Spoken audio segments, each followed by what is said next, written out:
So my catchphrase became, put it on your credit card.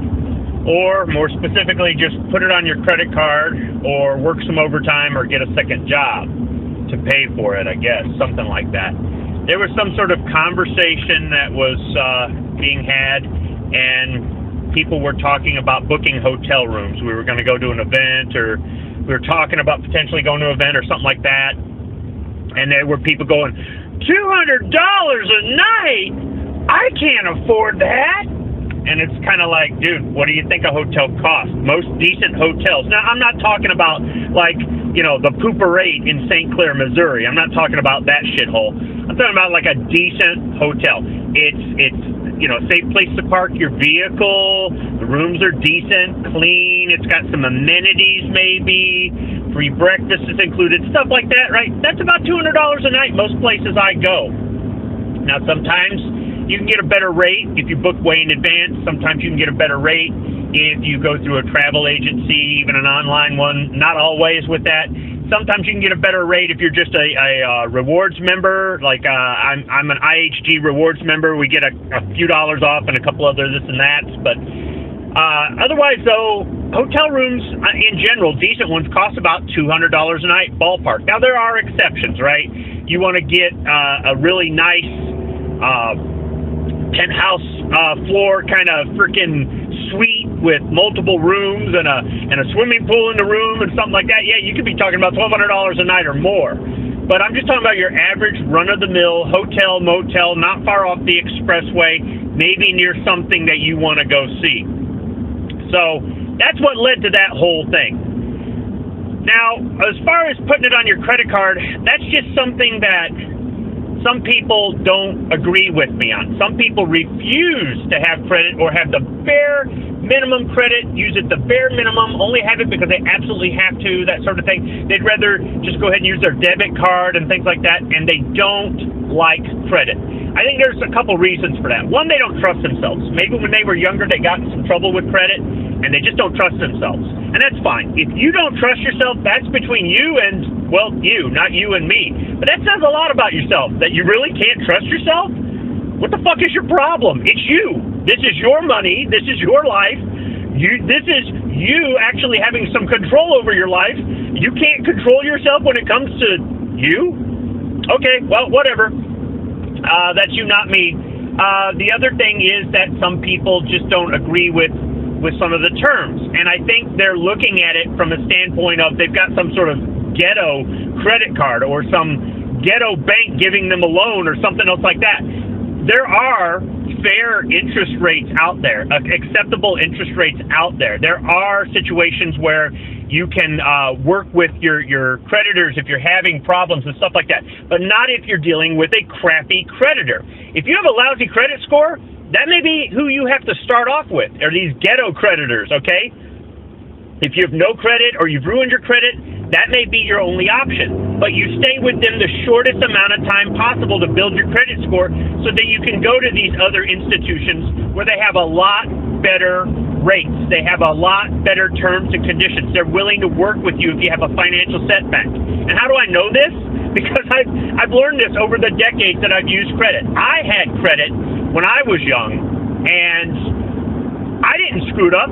My ex-wife did. And then my second ex-wife did. And I said, I'm not going to let this happen anymore. And I've managed my credit pretty dang well. Now, credit isn't for everybody. Some people are just, they're that tight. They are that, just, they pinch pennies to the point where they're like, holy crap, I spent $15 on my credit card and I paid 6 cents in interest. I can't live with myself. All right, dude, if you're that tight, yeah, it's not for you. But the interest is really marginal. I mean, if you charge $20,000 on your credit card and you're paying $300 a month in interest, yeah, that could sting. That could sting a lot.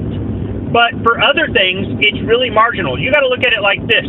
The engine blows up in your car, and you don't want to get a new car, and it's going to cost you $3,000 to have the engine rebuilt, and you don't have $3,000 available to you. Do you take out a loan with the bank? Do you put it on your credit card with a $5,000 credit limit that you've held in reserve? What do you do? Well, you got to think, I got to get to work, I got to be able to get my kids to school, I got to be able to get my kids to the doctor, I got to be able to grocery shop, I got to be able to take the dog to the vet. Whatever the hell it is, you need your car. This isn't well, I guess I'll just won't go to work for the next 3 days while I think about it. This is, you do what you got to do. You whip out that credit card. You pay the tow truck to tow it to the shop. You pay the shop to put a rebuilt motor with a warranty in your car. You go down to Enterprise Rent-A-Car and you go rent a car for 3 days and you go to work and you take your kids to school and you make those doctor's appointments and run those errands and do everything, and that's what you do. And then afterward, you pay it down. But I'll end up paying more. Yes, over time you pay more in interest. But look how that resolved your problem that day. Maybe you missed only 1 day at work instead of 3, or a week, or 2 weeks. Maybe you just showed up a little bit late to work and your boss is understanding because you were responsible and said, look, boss, I got a rental car, I did this, I did that. And they're going, wow, most of the people here would have just sat home and gone, I don't know how I'm going to get to work. But you took the initiative and you were responsible and you did what it took. And you're going to pay the price for it in interest. However, once you pay that down, that is a positive reflection on your credit score, which helps you get more credit in the future if you need it. Maybe you're going to buy a house. Maybe you're going to buy a piece of property. Maybe it's, some other situation too. Sometimes they look at your credit score when they're determining whether or not they want to hire you and they're doing a background check. Sometimes your credit score can get you discounts on car insurance. There's lots of positive things to a credit score. Another thing too is that if you're dealing with good credit, it's insured more or less. Meaning, if you've got a good credit card and somebody makes a fraudulent charge, you can simply make a call or send an email, and you can get it reversed very easily. Now, if you're constantly doing this, you're going to be under scrutiny. But I'd say about once every 3 years, I get a fraudulent charge, seriously, between all my credit. And I've gotten rid of all the agencies or all the creditors that I've dealt with in the past that have made it difficult or haven't wanted to work with me on that. I only keep the good ones. And that, seriously, I can pick up the phone call, and in a matter of minutes, it's gone. It's gone, and it's taken care of. Now, if you give somebody access to your bank account, that ain't so easy to get that undone. It might even be impossible. You might be FDIC insured, but if they yanked all the money out of your bank account, good luck getting your bank to put it all back in there. With my credit card, I don't have that problem. The other thing, too, is debt. Debt is something that bothers people. They can't sleep at night with it. I sleep comfortably with my debt because my debt has provided for me. My debt has gotten me a reliable form of transportation. My debt has replaced that broken water heater. That my debt has paid for that family vacation that we built memories that we will all keep for the rest of our lives, and I cannot put a price on it. My debt has gotten me that gun for $495. Fast forward 20 years later, and it's $1,495. So that $60 in interest I paid on it, I think really kind of paid for itself. But hey, it's debt, right? And that's just it. That debt is manageable. Now, if you take on more debt than you can pay, then that's a problem. And maybe that's where you don't trust yourself. If you have the opportunity, it's like all those people who bought houses they couldn't afford. They could afford a $140,000 house, and they got a $300,000 house. That was stupid. And that's part of the reason the housing bubble, popped back in the mid-2000s, right there between 2006 and 2009. All these people were underwater on their mortgage because they were buying houses they couldn't afford. I don't advise that. So don't take on debts you're not willing to accept. I take on debts that I know I can accept. Because of my history and because of my work ethic. I work hard, and I'm willing to do whatever it takes to provide for my family, pay my bills. You're not going to see me out there asking other people to pay my bills for me. I'm not a charity case. I will always find a way to pay my bills, and I won't take on a bill that I'm not willing to accept.